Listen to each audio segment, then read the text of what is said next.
आपके परिवार के ऊपर कोई भी खतरा आता है, उससे पहले कुछ बुरा संकेत मिलने लगता है।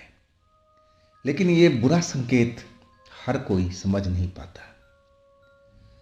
जो संकेत होता है वो कई तरह का होता है, और चाहे आसपास में कुछ ऐसी चीज घटने लगती है जो देखने में ही बुरा लगे। कई लोगों को सपना भी आता है। सपने में वो सब देखते हैं और वो समझ जाते हैं कि हमारे परिवार के ऊपर में कोई बुरा चीज़ आने वाला है, बुरा टाइम आने वाला है। वो संकेत ही तो है जो हमें खबरदार करने की कोशिश करता है, लेकिन हम उन संकेतों को समझ नहीं पाते। ऐसे ही संकेत जो हुआ था अजय की माँ के साथ में। अजय की माँ रात में वो कुछ भयानक सपना देखी थी। आज जब सुबह उठी तो वो सपना समझ करके, संकेत समझ करके कांप गई थी डर से। उन्होंने फटाफट अपने बेटे को फोन मिलाया। उनके बेटे का नाम था अजय, जो शहर में रहते थे और एक अच्छे पद पर थे ऑफिस में। उम्र लगभग 24-25 साल की रही होगी। अभी वो शादीशुदा भी नहीं थे। और अजय की माँ वो सपना, वो ख्वाब देख करके बहुत डर गई थी और वो सलामती के लिए भगवान से प्रार्थना करने लगी थी और अपने बेटे को हाल चाल लेने के लिए वो जल्दी से फ़ोन मिला दिया था। उधर से अजय ने और फिर बातचीत होने लगी।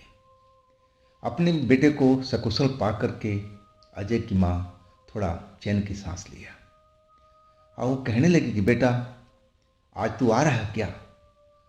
तो अजय बोला, हाँ माँ, मेरा तो वही टाइम है, मैं शाम को ऑफिस के बाद में निकलूँगा, लेकिन मैं ज़रूर आऊँगा।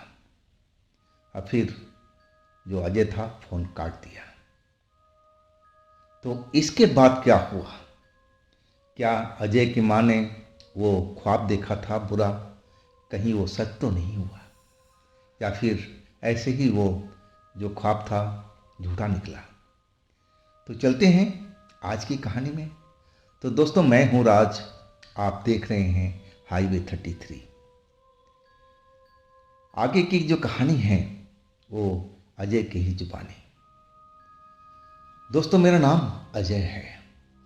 मैं एक ऑफिस में काम करता हूं शहर में, और वहां से करीब मेरा घर जो है 80 किलोमीटर के आसपास है।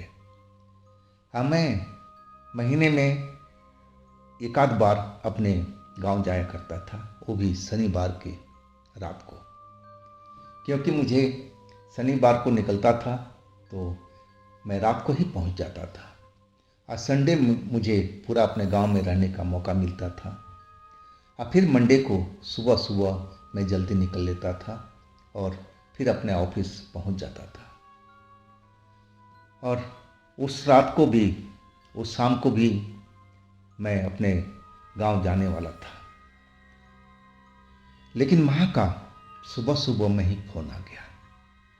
माँ बहुत घबराई हुई थी और बोलने लगी, बेटा तू सही है ना?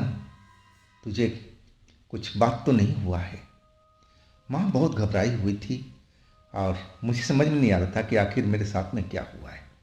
मैं हंसते हुए कहने लगा, माँ मैं तो भला चंगा हूँ, भला मेरे साथ में क्या हुआ?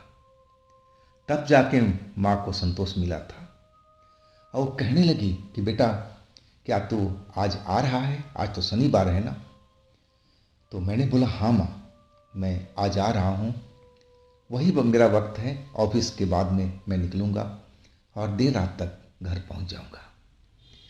लेकिन माँ, जो हमेशा खुश रहती थी मेरे आने की खबर सुन कर के, लेकिन आज वो थोड़ी डरी डरी मुझे महसूस हो रहा था। वो कहने लगी कि बेटा देख, मैंने रात को बहुत बुरा सपना देखा है और वो सपने की वजह से मैं काफ़ी डरी हुई हूँ। बेटा, मैं कहूँगी कि तू आज मत आ, तू कल सुबह में निकलना। आज ठीक नहीं लग रहा मुझे। लेकिन अपनी माँ की बात सुन कर के हंसने लगा था। अब मैं कहने लगा कि माँ, किस जमाने की तुम बात कर रही हो? भला कहीं सपना से कुछ होता है क्या? हर कोई इंसान सपना देखता है, कभी बुरा भी देखता है, कभी अच्छा भी देखता है। तो क्या हर किसी का सपना सच हो जाता है? नहीं ना। अरे माँ, तुम खाम खा डर रही हो। और मैं माँ को समझाने लगा था। खैर माँ अभी भी राजी नहीं हो रही थी। वो कहने लगी कि बेटा, मैं तुझे बोल रही हूँ ना कि तू कल आना। लेकिन मैं माँ की बातों को ध्यान नहीं दिया। अब मैं कहने लगा कि देख माँ, जैसे मैं हमेशा आता था, मैं हमेशा की तरह पहुँच जाऊँगा, तू डर मत। फिर मैं फ़ोन काट दिया। मुझे ऑफिस भी जाना था और मैं फिर अपने ऑफिस में आ चुका था। लेकिन जो माँ की बातें थी मेरे दिमाग में कहीं न कहीं घूम रही थी। हमारे एक मैनेजर थे, थोड़ा अधीर व्यक्ति थे और वो पूजा पाठ भी किया करते थे। अब मैं अपने माँ की बात को उनसे जा कर के शेयर किया। वो मेरी बात को बहुत ध्यान से सुने और वो कहने लगे कि देख बेटा, ये जो संकेत होता है ना, ये अशुभ का संकेत होता है। हो सकता है कि तुम्हारी माँ तुम्हारी प्रति चिंता कर रही हो, वो उनकी चिंता अपनी जगह पर जायज है। लेकिन ये जरूरी नहीं कि माँ ने तुम्हें किसी सपने में देखा है तो तुम्हारे साथ ही घटे। वो किसी के साथ में भी घट सकता है और नहीं भी हो सकता है, दोनों चीज़ है।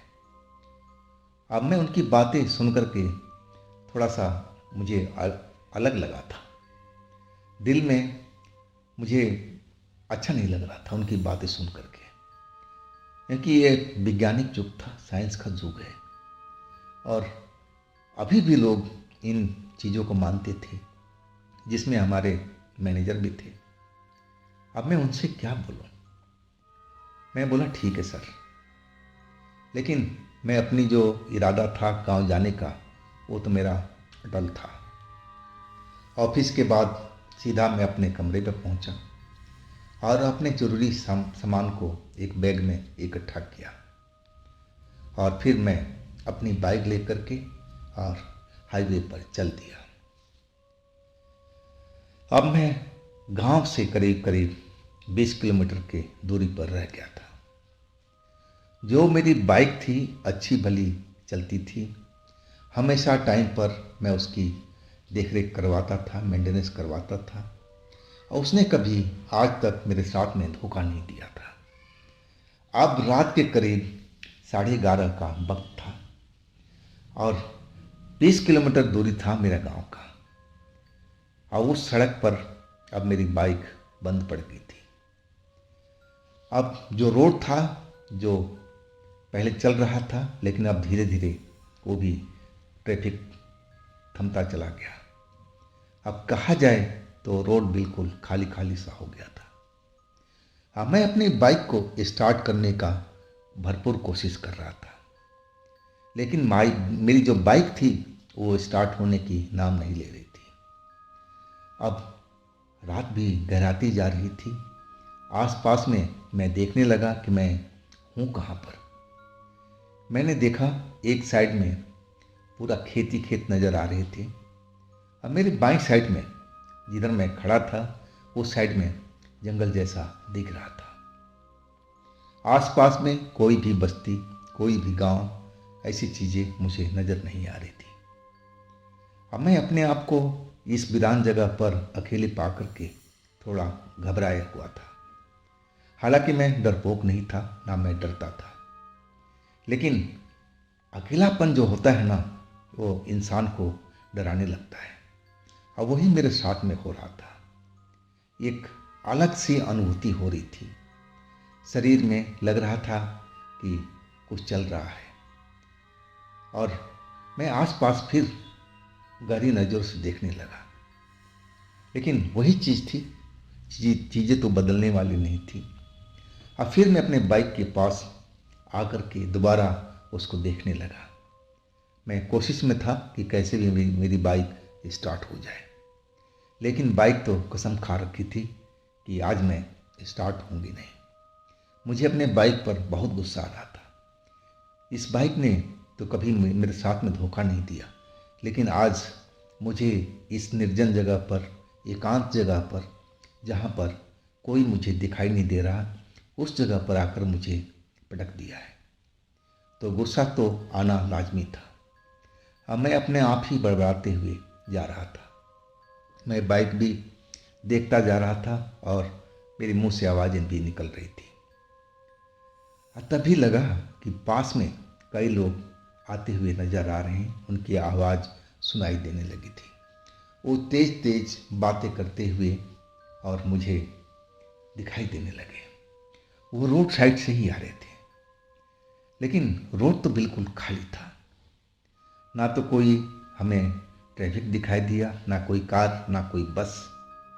तो आखिर ये लोग कहाँ से नजर आ गए? और वो करीब करीब 5 लोग थे और उनका जो पहनावा था एक जैसा ही मुझे दिख रहा था। सफ़ेद कपड़ा, नीचे से ऊपर तक सफ़ेद ही सफ़ेद नजर आ रहे थे। और वो मेरी बाइक के पास में आकर के और मेरी तरफ देखने लगे। और तभी उनमें से एक बोला, अरे तुम यहाँ पर क्यों खड़े हो? चलो अंदर चलो, पार्टी का टाइम हो गया है। मैं उनकी तरफ देखने लगा कि ये तो मुझे अनजान आदमी को कह रहे हैं कि पार्टी का टाइम हो गया है। कौन सी पार्टी हो रही भाई इस जंगल में, इस सुनसान जगह में? हाँ, मैं उनकी तरफ आंखें फाड़ फाड़ कर देख रहा था कि आखिर ये लोग कौन हैं। देखने में तो जुआ लग रहे थे, लेकिन उनका जो पहनावा था वो पुराने जमाने वाले लग रहा था। सफ़ेद कपड़ा नीचे से ऊपर तक, उनकी दाढ़ी बढ़ी हुई और बाल भी बड़े हुए दिखाई दे रहे थे। तभी एक नौजवान ने मेरे पास आकर के कहने लगा, अरे छोड़ो इस खटारा को, चलो पार्टी का टाइम शुरू हो चुका है, नहीं तो नाराज हो जाएंगे साहब। अब भला ये साहब कौन है भाई? ये पार्टी कहाँ हो रही है इस जंगल में? तभी वो नौजवान मेरी हाथ को पकड़ लिया और जैसे ही पकड़ा, न जाने मेरे शरीर में क्या हुआ।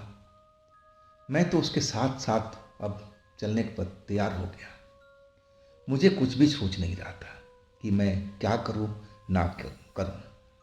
और वो लोग फिर बातें करते हुए आगे की तरफ बढ़ने लगे। और जैसे ही मैं आगे की तरफ देखना शुरू किया, जो जगह पर हमें जंगल झाड़ दिखाई दे रहा था, वहां पर तो एक सफ़ेद हवेली जैसा दिख रहा था। चमचमाती हुई सफ़ेदी उसकी जैसे रोशनी सी कर रही हो। सफ़ेद रंग का वो हवेली थी और दूर से ही चमक रही थी। अब मैंने दूसरी साइड देखना शुरू किया, उधर भी आवाज़ आ रही है। तो उधर से देखा तो कुछ औरतें उसी हवेली की तरफ आ रही थी। मुझे अब कई जगहों से लोगों की आवाज़ आने लगी, जिनमें कुछ औरतें भी थे, कुछ मर्द भी थे, कुछ अधेड़ भी थे, कुछ जुआ भी थे। और हम अगले पल उस हवेली के गेट पर थे। बड़ा सा दरवाज़ा था, खुला हुआ था। वहाँ पर भी लग रहा था कि गार्ड खड़े हैं, और वो भी सफ़ेद कपड़ों में, और वो काफ़ी लंबे तगड़े दिखाई दे रहे थे। और मैं सोच रहा था कि मैं किस जंजाल में फंस गया हूँ, मेरे साथ में ये सब क्या हो रहा है। मुझे तो कुछ भी समझ नहीं आ रहा था।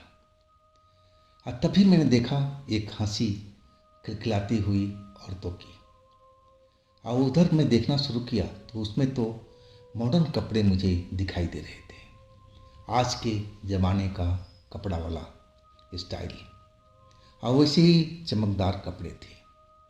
और सारे के सारे लोग उस हवेली में अंदर जा रहे थे। अब जो हमारे हाथ पकड़ रखा था उस युवक ने, और वो भी मुझे खींचते हुए कहने लगा, अरे भाई चलो जल्दी, लेट हो रहा है। और फिर हम भी उस गेट में चले गए थे।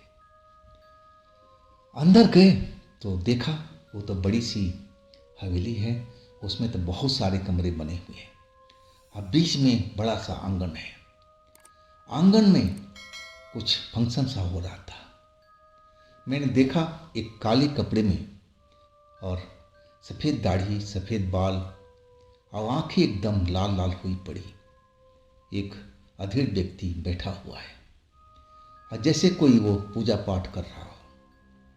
और आसपास में काफ़ी लोग अब जमा हो चुके थे, जिनमें औरतें भी थीं, की लड़कियां भी थीं, और नौजवान भी थे और अधेड़ भी थे।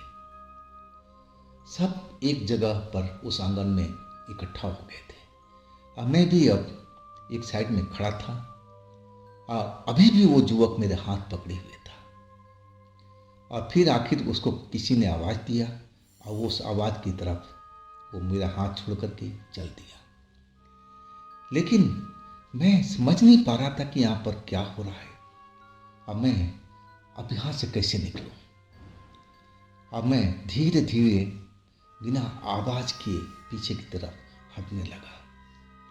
लेकिन कुछ ही दूर चला था, तभी वो नौजुवक जो मेरे को पकड़ रखा था वो फिर आ गया और कहने लगा, अरे तुम कहाँ पीछे जा रहे हो, आगे चलो, अब सब कुछ रेडी हो चुका है। अब भला भाई क्या रेडी हो चुका है, क्या होने वाला है इस जगह पर, हमें तो कुछ भी नहीं मालूम था। और ये सब लोग कौन थे, वो काले कपड़े वाला अधेड़ व्यक्ति कौन था जो इन सब का मुखिया लग रहा था। अब फिर वहाँ पर जैसे कुछ पूजा पाठ होने लगी। मैं तो अब दूर खड़ा था उस युवक के साथ में, लेकिन जो आगे में लोग थे वो झूम रहे थे, कुछ गा भी रहे थे। और तभी उस युवक ने मेरा हाथ फिर छोड़ दिया। उस झुंड में वो शामिल हो गया। अब मैं अब भागने के चक्कर में लगा हुआ था। अब मैं धीरे धीरे करके अब गेट पर पहुंच गया, लेकिन ये गेट तो अब बंद हो चुका है। जिस गेट से हम आए थे वो तो गेट बंद है। अब मैं खोलने की कोशिश करने लगा, लेकिन वो तो टस से मस नहीं हुआ। बड़ा सा गेट था, मैं चाह करके भी उस गेट को खोल नहीं पाया। अब मुझे थोड़ा थोड़ा अब मालूम होने लगा था कि मैं बहुत बड़े खतरे में फंस चुका हूँ। लेकिन मैं करता तो क्या करता। मैं तो उस जगह पर अपनी बाइक के पास में खड़ा था और अनजान शख्स मेरा हाथ पकड़ करके और मुझे ज़बरदस्ती घसीटता हुआ इस हवेली के अंदर ले आया। अब ये हवेली तो थी ही नहीं वहाँ पर। ये हवेली तो बाद में मुझे नजर आई है। उस जगह पर तो झाड़ झंकाड़ ही पड़ा हुआ था। अब मैं थोड़ा बहुत तो समझ चुका था कि मैं किस जगह पर फंसा हूँ। जरूर ये सब भूत प्रेत ही होंगे, और ये जो लड़कियां देख रही हैं ये चुड़ैल या डायन होगी। मेरी माँ का वो कहा बात मुझे अब याद आने लगा।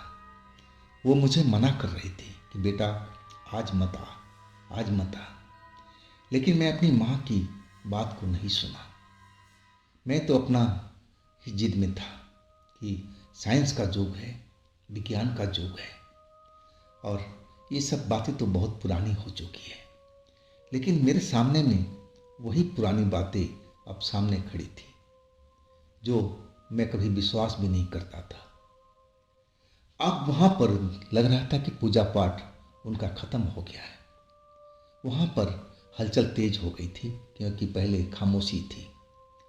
और फिर वही युवक मुझे मेरे नज़दीक आता हुआ दिखा और कहने लगा, तुम इधर कहाँ पर हो, मैं तुम्हें वहाँ पर ढूंढ रहा हूँ, आओ जल्दी से।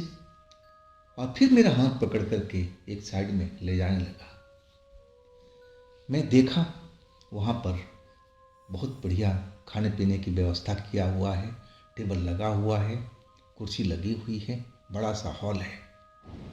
और फिर वहाँ पर जितने लोग खड़े थे उस जगह पर आकर के बैठ गए, और उनके सामने में सब कुछ रखा हुआ था ढक करके बर्तन में। और वो बर्तन से वो खाना पीना निकालने लगे। और जब मैं उनका खाना पीना देखा तो मुझे तो उल्टी आते आते ही रह गई, क्योंकि वो कच्चा मांस था जो एक बर्तन में ढका हुआ था, और उसमें से लोग निकाल करके अपने प्लेट में रख रहे थे। और जो पेय पदार्थ था वो तो खून था। वो अपने गिलासों में भर रहे थे और उसको मज़े से पी रहे थे, कच्चा मांस खा रहे थे। मुझे तो बहुत उल्टी आ रही थी सब देख करके। मैं अब समझ गया था कि अब मेरा काम तो तमाम हो जाएगा, मैं इस जगह से तो निकल ही नहीं पाऊंगा। लेकिन क्या मैं इन भूतों की जमात में हूँ? और तभी तो मैं अभी तक जिंदा बचा हूँ। क्या ये लोग मुझे भी कोई आत्मा समझते हैं, भूत ही समझते हैं? तभी तो अभी तक मेरे पर कोई खतरा नहीं मंडराया है। क्या वो नौजवान जो मुझे पकड़ कर के यहाँ तक लाया है, क्या वो भी अपना साथी समझता है? और यही मैं सोच कर के कांप गया था कि अगर जरा भी उनको पता चलेगा कि मैं उनकी तरह नहीं हूँ, मैं तो एक आम इंसान हूँ, तो मेरे साथ में पता नहीं क्या सलूक करेंगे। अब मेरे हाथ में भी उस नौजवान ने गिलास पकड़ा दिया और उसमें से खून निकाल करके बर्तन से मेरे गिलास में डालना शुरू किया और एक प्लेट में वही मांस का टुकड़ा दे दिया। बोला, खाओ, बहुत स्वादिष्ट है, खा करके तुम्हें पूरा संतुष्टि मिलेगी, तुम फिर जवान हो जाओगे। मैं तो जवान था ही, मुझे और कौन सा जवान बनना था। लेकिन मैं अगर अपना भेद उसको बताता कि मैं इंसान हूँ, मैं इन चीज़ों को नहीं सेवन करता, नहीं खाता, तो मेरी मौत तो पक्की थी। मैं उन चीज़ों को अपने हाथ में ले करके और उस सीट से उठ खड़ा हुआ और मैं कहने लगा कि मैं थोड़ा पीछे बैठता हूँ, मेरे को यहाँ थोड़ा घुटन सी लग रही है। और वो नौजवान अब खाने में पीने में व्यस्त था।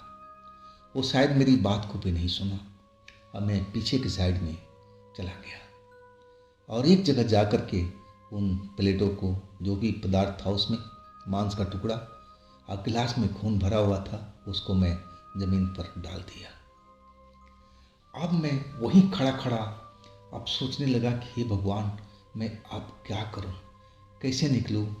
गेट तो बंद है और वो तो मेरे से खुल नहीं रहा है और कोई रास्ता तो है नहीं कि मैं बाहर निकलूं। और तभी हमारे पीछे कुछ आहट सी हुई।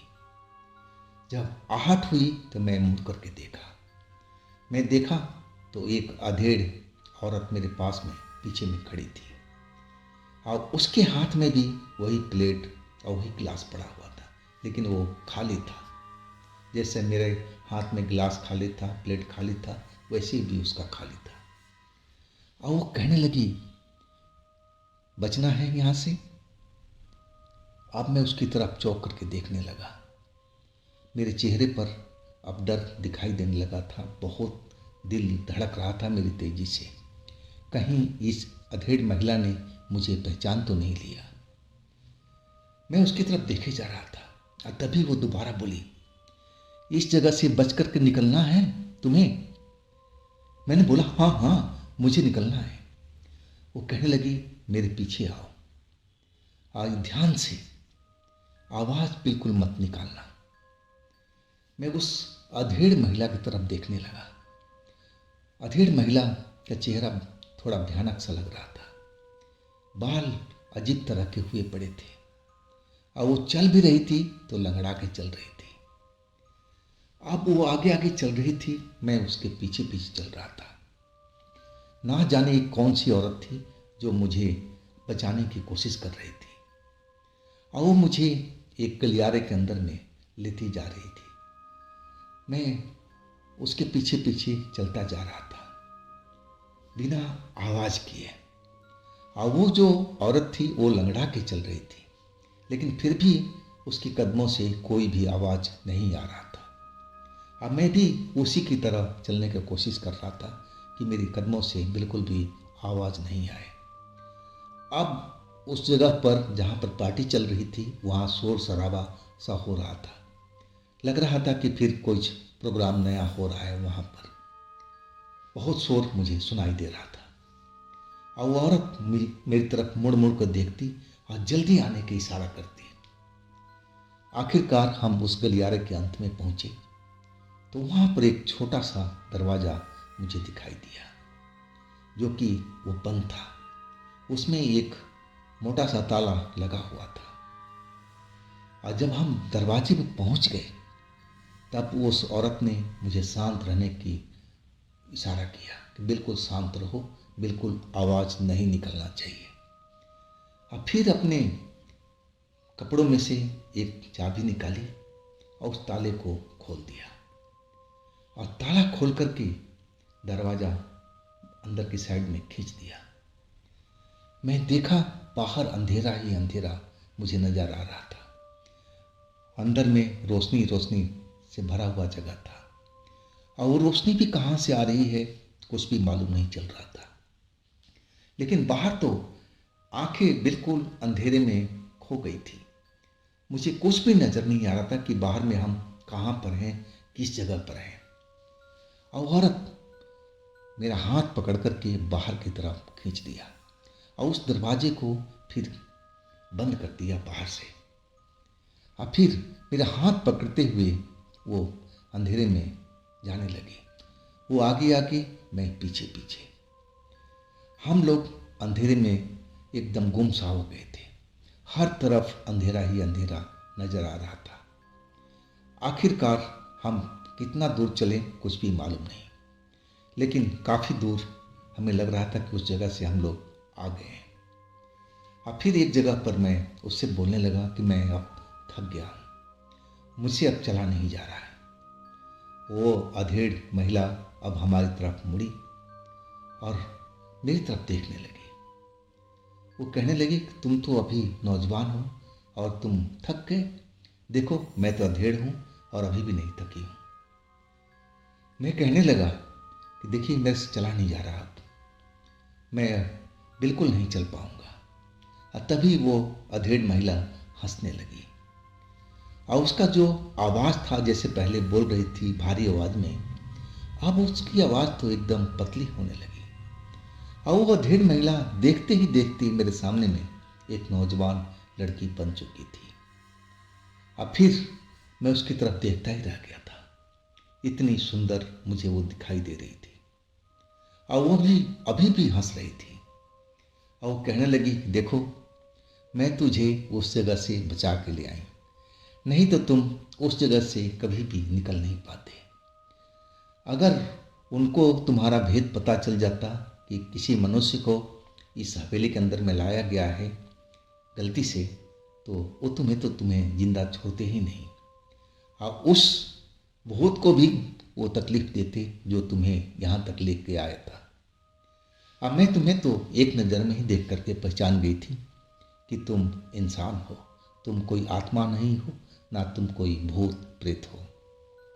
और तभी से तुम्हारे पीछे में लगी हुई थी कि तुमको इस जगह से बाहर निकाला जाए। अब मैं उसकी बात सुन करके और डर गया था।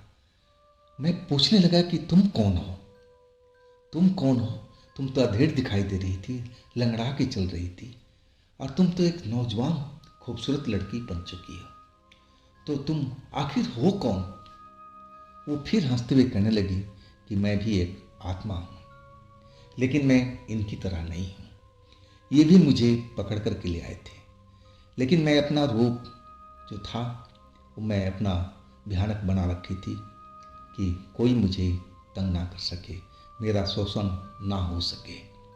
नहीं तो ये लोग किसी सुंदर आत्मा को, सुंदर लड़की को ये लोग छोड़ते नहीं, उसके साथ शोषण जरूर करते। लेकिन मैं इन चीज़ों से बच गई थी। लेकिन मैं आखिर अब जाऊंगी कहाँ पर? यही सोच करके मैं तुम्हें बाहर निकाली हूँ। अब तुम्हें भी मेरी मदद करनी पड़ेगी। अब तो उसकी बात सुन करके मैं और डर चुका था। ये तो भी भूत निकली जो मुझे बचा करके उस हवेली से लेकर के आई है, निकाल के लाई है। ये भी एक आत्मा है। पहले ये लंगड़ा के चल रही थी, अधेड़ थी, चेहरा बिल्कुल भयानक सा था, कुरूप दिख रही थी, और ये तो एक सुंदर लड़की है। मैं उससे पूछने लगा कि मैं भला आपकी क्या मदद कर सकता हूँ।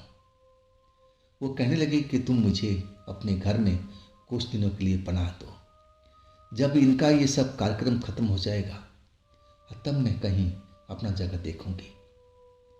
और फिर मेरा हाथ पकड़ी, आप बोली कि चलो यहाँ पर रुकना हमें ठीक नहीं लग रहा है। वो हो सकता है कि उनको पता चल गया हो कि मैं और तुम गायब हो, तो वो लोग ढूंढ रहे होंगे। यहाँ पर अब रुकना खतरे से खाली नहीं है। अब फिर मेरा हाथ पकड़ करके वो एक तरफ को चलने लगी। हम आखिरकार एक रोड पर निकले। उस रोड पर भी अभी भी बिल्कुल अंधेरा था।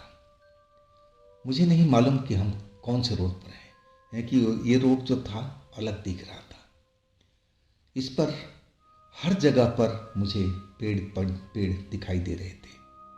और जिस रोड से मैं आया था उस पे तो दूसरी साइड में खेत ही खेत दिखाई दे रहे थे और एक साइड में झाड़ झंखाड़ जंगल था। लेकिन इस रोड पर कुछ अलग ही माहौल हमें दिख रहा था। और वो लड़की कहने लगी कि चलते रहो, रुको मत।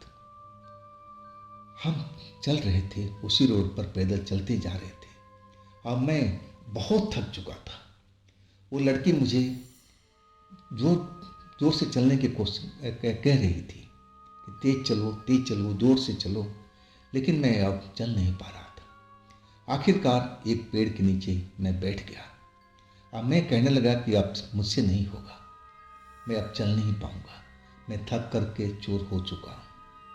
अब फिर मेरी आंखें बंद होती चली गई।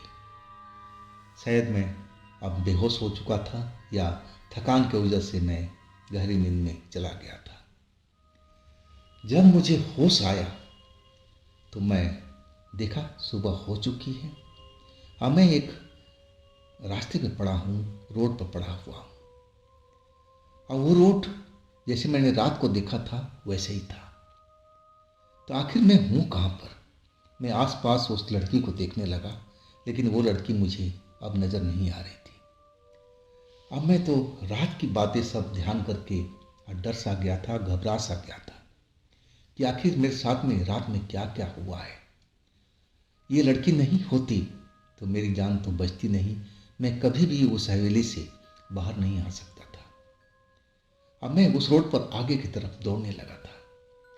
दौड़ते दौड़ते आगे की तरफ मुझे ट्रैफिक की आवाज़ सुनाई देने लगी।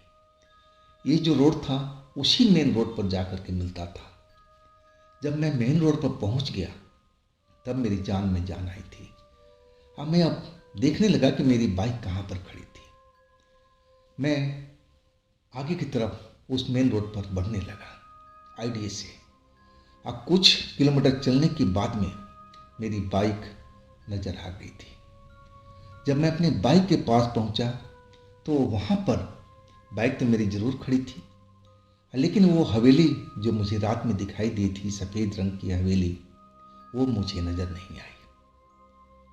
मैं जल्दी से अपनी बाइक को चाबी लगाया और फिर मैं स्टार्ट करने की कोशिश करने लगा, लेकिन अभी भी मेरी बाइक स्टार्ट नहीं हो रही थी।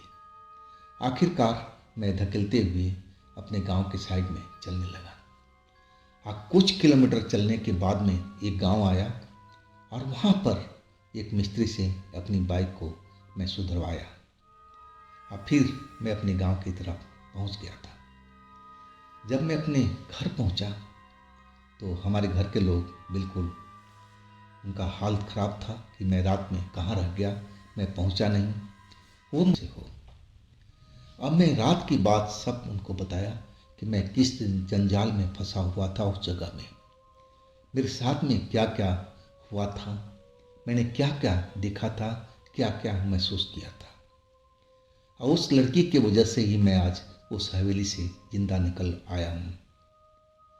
अब मेरी माँ जो मुझे चिताई थी कि बेटा मत आओ, आज मैंने बुरा सपना देखा था। और वो मुझे कहने लगी कि देख बेटा, मैं तुझे बोली थी ना कि आज मत आ तू, लेकिन तू मेरी बात को टाल गया। हाँ, मैं सपने में जो देखी थी बेटा, मुझे डर लग रहा था, तभी मैंने तुझे फ़ोन किया था। अब फिर वो रोने लगी थी, लेकिन मैं अब सही सलामत अपने घर पहुंच गया था। मेरी माँ, मेरे परिवार के लोग बहुत मेरे से खपा थे। वो सब कोई कह रहा था कि जब माँ ने बोला था कि रुक जाओ तो तुमने क्यों नहीं रुका, क्यों माँ को बात को टाला। लेकिन अब तो जो होना था हो चुका था। आखिरकार हम अपने परिवार में राजी खुशी पहुंच गया था। कोई अब डर नहीं था। दिन का माहौल था, सब कुछ। मेरे शरीर में ऐसा कुछ हुआ भी नहीं था जिससे लगे कि मेरे ऊपर में कोई भूत प्रेत सवार हो। मेरी माँ ने मेरी नज़रें उतारी, मंदिर घर में ले गई और फिर एक मंदिर में भी ले गई थी बजरंगबली के। वहाँ भी पंडित जी से दिखाई कि इसके ऊपर में कोई भूत प्रेत तो सवार नहीं है। लेकिन पंडित जी भी बोले नहीं, ऐसा कुछ बात नहीं है।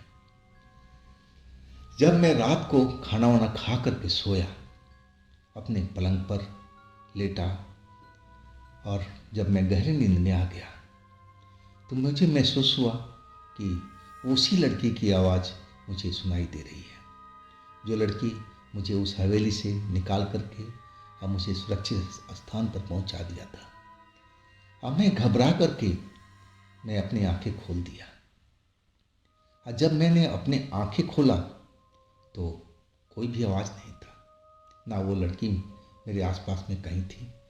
लेकिन जब मैं गहरी नींद में था तो उस लड़की की हंसने की आवाज़ मुझे बिल्कुल सुनाई दे रही थी। तो दोस्तों, ये थी आज की कहानी।